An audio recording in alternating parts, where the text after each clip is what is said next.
See you later, alligator. After a while, crocodile. See you later. Hey there guys, it's Paul from dronesgetter.com, and today we're gonna have a look at a very popular and cheap GPS camera drone. This is actually the cheapest GPS I know of. You can check the current price in the description. This is going to be an honest review like always, and I will underline the good, the bad and the ugly so you know what to expect from this drone. And yeah, this is a drone, it's not a phone, as you can see right here. It is actually phone sized, even smaller than my phone. Let's get a quick look of what's in the box and then go and actually fly it. The box looks really nice compared to most drones I got from China. It seems this drone is highly social, unlike me, so if you don't like people, you can get this drone to interact with them in your place. The package cover has some very cool images on it and the quality of the box is stunning for this price. This is the drone right here, looking all shiny and quite premium. I'm pretty happy with the presentation so far. Even the manual comes in a very unique box. I feel like I'm unboxing some drone from DJI. It even comes with a warranty card. And the spare propellers are kept in this air-sealed bag. Again, something I'm not used to. I probably should not be so excited about these small things, but I am. These are the prop guards, which I recommend you use, especially if you fly inside, where there's no GPS. Again, I didn't use them because I'm a goddamn pro. Also, you won't be able to fold a drone if you have these on. This is the battery charger, which charges at 2 amps, which is amazing because it comes with such a cheap drone. I literally can charge my phone with this pretty fast. It's amazing. Too bad it didn't come with an European plug adapter. But hey, it's not a problem if you live in the USA, I guess. You can also charge the drone directly into your laptop by a USB slot. The drone seems to come with a small LED light next to the camera. That is probably simply for showing the status, and the camera can also be moved at an angle before flight. The camera is 1080p and does 8 megapixel stills, which is very amazing on paper. Even better than the DJI Tello, that can only shoot in 5 megapixels. Unfortunately, the battery is not removable. This can be a good thing if you don't want to carry around a bunch of batteries in your pocket, but it also means you don't have the option to change it. So if you want to fly again, you need to charge the drone again. We'll see at the end how long the battery lasts for. The propellers are foldable, as you can see here, making the drone pretty compact. I kinda wish there was a button for automatically unfolding these to make things even easier. Here at the back you have a microSD card slot and the microUSB charging port. The drone records both on the SD card and on the phone directly, but in 720p. This is the app you need to download to control the drone. It does not come with a transmitter, so you only use your phone. But that's a good thing for a portable drone like this. You wouldn't want to have to carry a controller with you. When you open the app, you'll get to choose the continent you're on, so it knows what satellites to use, and this is a short tutorial teaching you the most important stuff about flying the drone. You must first turn on the GPS on your phone, because it also uses that to track you. More on that later. You have to press the power button on the drone for 2 seconds and then connect to the drone Wi-Fi. As you can see, we have live feed. There is a little bit of lag, as expected with any Wi-Fi connection over the phone. The app looks very similar with the one on the Fleet drone, which is a very good device I enjoyed. If you want to conserve battery, you can do so by turning the LED light off from here. Now let's take it outside and see how it actually flies, because everything seems good so far. First of all, before flying, you have to calibrate the compass and GPS, which is not complicated and takes about 20 seconds, but it is a bit annoying for me and probably for you because you have to do this every time you want to fly it. As you can see, you need to turn the drone clockwise a few times and then nose down to do the same things a few times. After that, you can see there is some important data on the quality of the GPS signal.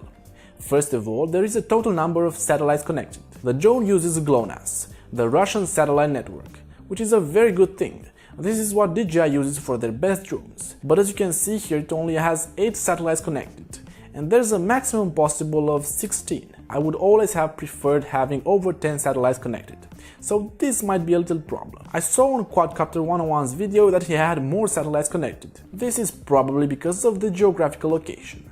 So if you're in the United States, expect a better signal than in Europe where I am. There is also a literal quality number that probably goes up to 100 and is rising as we wait. It seems that if the small antenna icon is green, you can pretty much fly safely. Upon launching it in the air, the drone is very stable and seems the GPS works well. But let's take a look at the app settings before flying, as there's quite some interesting stuff. If you click on the settings button, you can see there are a few camera options, including white balance, that can be changed between the different modes depending on where you are. You also have the option for exposure, image contrast and even brightness. I don't usually show much of the mobile app in my reviews, as they're usually all the same, but these settings are pretty unique, as I have never seen them on any camera under $400 or so. The controls are pretty simple. You have a stick on the right side of the screen that moves the drone in every direction, and the dial on the left to change the drone altitude. You can also press the screen and drag it to a side if you want to turn the drone. These controls aren't very conventional for a quadcopter, but they are pretty easy to understand. The drone is actually very stable in GPS mode. No issues with that, and it's pretty easy to control it. But now let's test some of its functions. It has a 360 rotation mode that simply rotates along its own axis and takes video in the meantime. Nothing impressive in my opinion. In the bottom corner there is a watch me function that should orient the drone towards the position of the phone, basically showing me in the frame, so I don't have to rotate it myself. But as you can see, even with 13 satellites connected, it couldn't really find me, but it got a little close, at least, I guess. Below that icon there is a follow me button that does exactly what you think.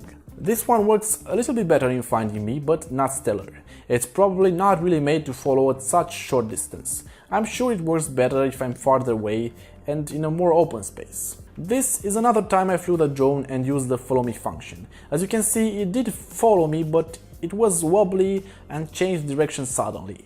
So it's not very smooth, and sometimes it actually forgets to rotate the camera and it gets all confused. I'm definitely not happy with the follow me function, that's for sure. What's more, it started behaving strangely and move around when trying to find me. So if you get this drone for the follow me, it's not really that usable, at least in my experience. The battery life for the drone is somewhere over 8 minutes, probably about 9 if you hover it, which is pretty great compared to most. But let's talk about what's left.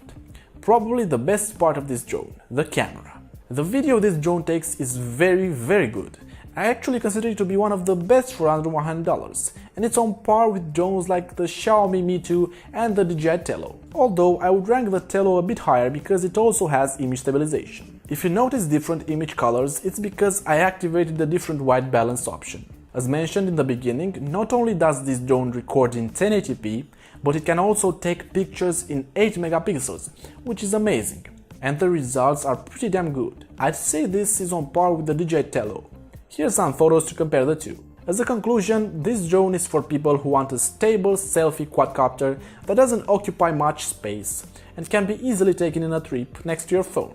The photos it takes are spectacular for the price, and I consider it probably the best selfie quadcopter I have tested so far in this price range. The DJI Tello is also incredible when it comes to taking pictures, but it is a little bit bigger and it doesn't fold up. It's also a little bit more expensive, so there are a few drawbacks to this too. As for the downsides of the CME drone, I wish it had a removable battery and the GPS would work better for the follow me option.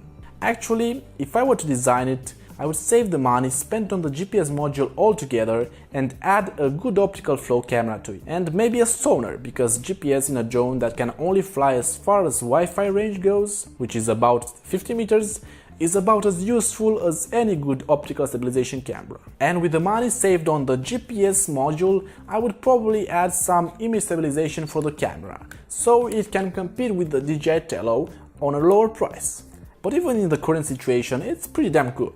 I'd say you forget about the follow me function as it's crap, but overall I consider this a very good camera drone, and I was also very impressed with the quality of the build and the presentation. Do I recommend you buy this or not? I totally recommend buying this. You saw what the camera can do. If you're into taking some good selfies with it and record some pretty quality video, then go for it.